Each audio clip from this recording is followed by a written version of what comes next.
math, numbers, sine wave, coordinates.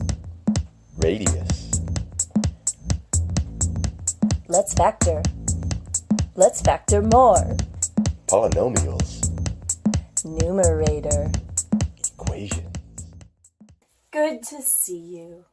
Today we're going to continue our lesson on multiplying using algebra tiles.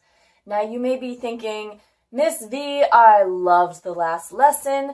However, it's hard to bring what I've learned into the classroom or into the testing environment because I don't have any algebra tiles. I'm going to show you another visual multiplication method that is similar to algebra tiles, but you can do it without the actual tiles. I welcome you children to the world of the grid method.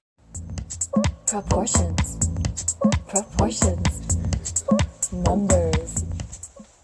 For the grid method, we start by drawing what essentially looks like a tic-tac-toe board. So here I've started by setting up my board.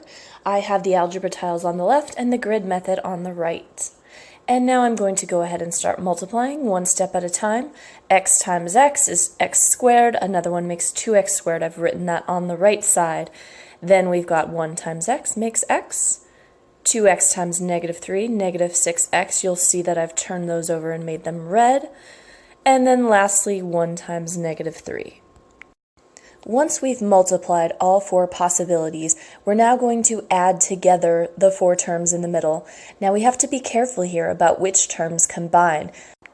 You'll notice a positive x and a negative x make a 0 pair and cancel out, and you're left with 5 negative x's. Looking at what is left over, you have 2x squared minus 5x minus 3, and that'll be your final answer. Polynomials.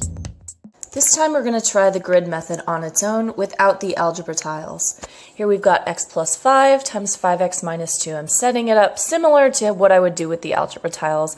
One binomial along the top, one along the side. And now I'm multiplying each row times the column, and I'm completing those 4 squares on the inside. Next step, we're going to add them all together. Make sure to think about combining like terms. The only terms that can be combined here are the 25x and the minus 2x. That leaves us with positive 23x. Now when we add together, we have 5x squared plus 23x minus 10, and that's your final answer. All right, your turn to try.